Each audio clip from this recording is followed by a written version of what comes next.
예, 초음파 탐상검사 문제풀이를 시작을 하겠습니다. 횡파를 이용하여 각 용접부를 초음파 탐상할 때 결함의 깊이 측정이 가능한 탐상법은 자, 1번 수직 탐상법, 2번 경사각 탐상법, 3번 국부수침법, 4번 전몰수침법 되어 있는데 횡파를 이용하니까 경사각이네요. 경사각. 수직은 종파를 이용하지요. 그래서 이렇게 결함의 깊이를 측정할 수 있는 것은 경사각 탐상법이 답이 되겠습니다. 경사각 탐상법은 탐축자로부터 얼마만한 거리에 표면결이 떨어져서 얼마만한 깊이에 있는지 알 수 있는 게 큰 장점이 되겠습니다. 1397번의 답은 2번이 되겠습니다. 두께가 12인치인 굵은 강제에 초음파 탐상 시험을 실시코자 한다. 다음 중 투과력이 가장 좋은 주파수는 투과력이 좋으려면은 이제 그 주파수가 낮아야 됩니다. 주파수가 작으면 투과력이 좋습니다. 대신에 감도는 좀 떨어지죠. 주파수가 높으면 투과력은 떨어지는 대신에 감도가 좋습니다. 그래서 투과력이 가장 좋은 것은 주파수가 제일 작은 놈을 찾으면 됩니다. 2번이 되겠네요. 2번. 1399번의 답은 2번이 되겠습니다. 초음파 탐상 검사 시 탐촉자 내의 진동판에서 초음파를 발생시키는 원리와 관계가 깊은 것은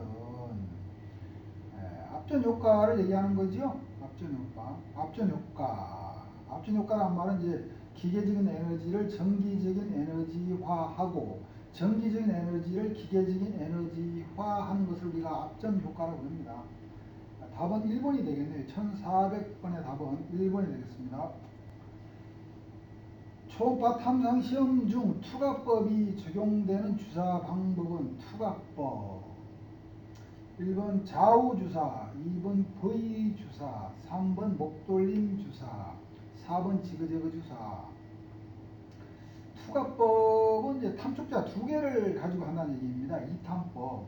그래서 V주사 같은 경우는 이제 탐촉자를 두 개 가지고 놓고서 하나는 송신, 하나는 수신을 하겠죠. 그래서 1401번의 답은 2번이 되겠네요. 2번이 V주사가 답이 됩니다. 초음파 탐상검사에서 사용되는 접촉 매질에 대한 설명 중 옳은 것은 1번 접촉 매질의 막은 가능한 한 두꺼울수록 좋다. 2번 접촉 매질이 너무 얇으면 간섭 현상으로 에너지가 소실된다.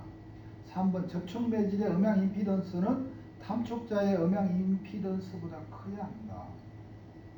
4번 접촉 매질은 시험편 표면과 탐촉자 사이에서 음향 임피던스를 가져야 한다. 이 접촉 매질이라고 하는 것은 이제 탐촉자로부터 나오는 빔이 시험체에 잘 전달하도록 도와주는 그런 매질을 얘기를 하는 겁니다. 그래서 4번이 제일 적합한 표현이 되겠네요. 1402번 답은 4번이 되겠습니다.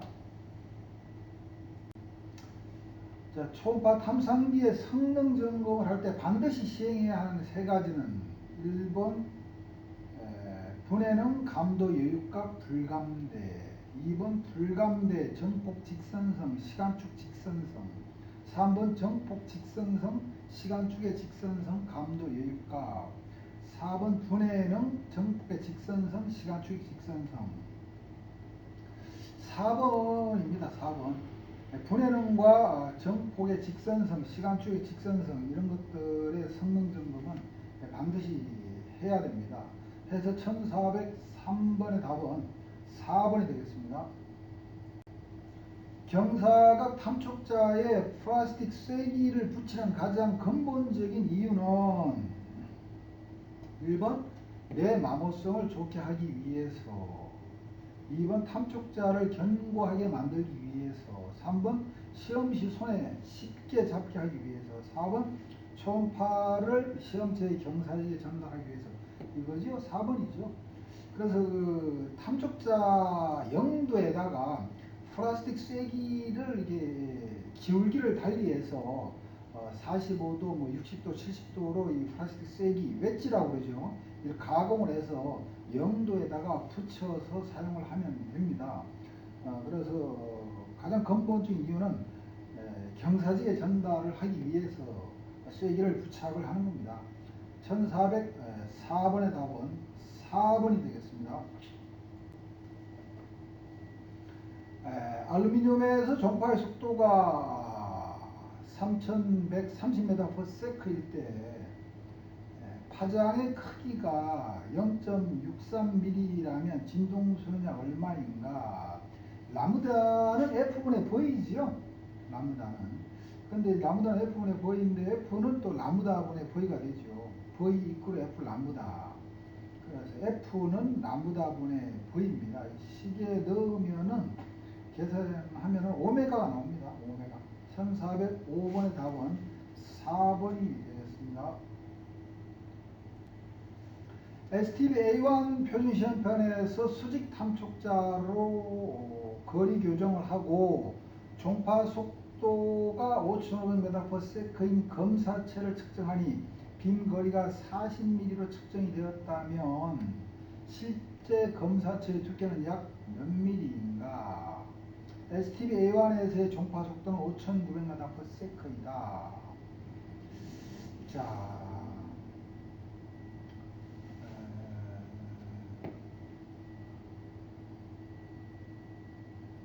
종파 속도 검사체가 5,500m/s잖아요. 이제 보정을 해주면 되는데 요거는 이제 5,900분의 5,500 곱하기 40을 하게 되면 37mm가 나옵니다. 그래서 1406번의 답은 1번이 되겠네요. CRT 표시기에 나타난 탐상면 에코와 저면 반사 에코 사이의 거리를 다음 중 무엇이라고 하는가? 표시기에 나타난 탐상면, 표면 에코 얘기하는 거죠. 표면 에코와 저면 반사 에코 사이의 거리를 무엇이라고 하는가? 1번 펄스 진폭, 2번 탐촉자가 움직인 거리, 3번 불연속의 두께, 4번 시험편의 두께. 시험편의 두께를 얘기하는 거죠. 표면 에코와 저면 에코. 왠지 시편의 시험체의 두께 T가 되는 거죠. 그래서 1407번의 답은 4번이 되겠습니다.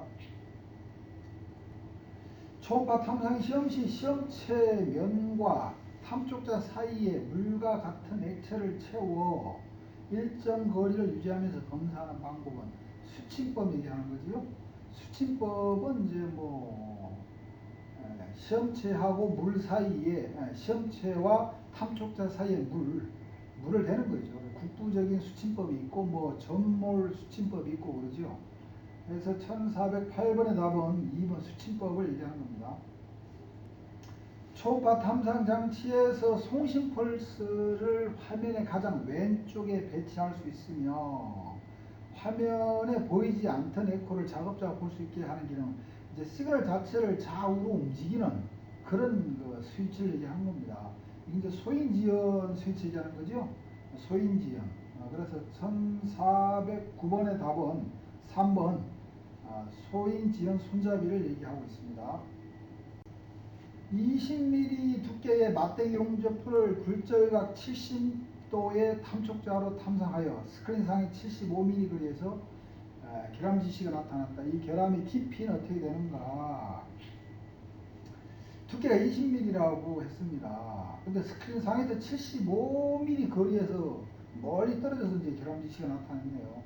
이때 결함의 깊이는 결함의 깊이를 구하는 식이 이제 그 직사법일 경우는 이제 뭐 오메가 코사인 세타를 하면 되지요. 오메가는 빔이 가는 거리입니다. 바로 하면 되는데 1의 반사법은 2t 마이너스 오메가 코사인 세타입니다.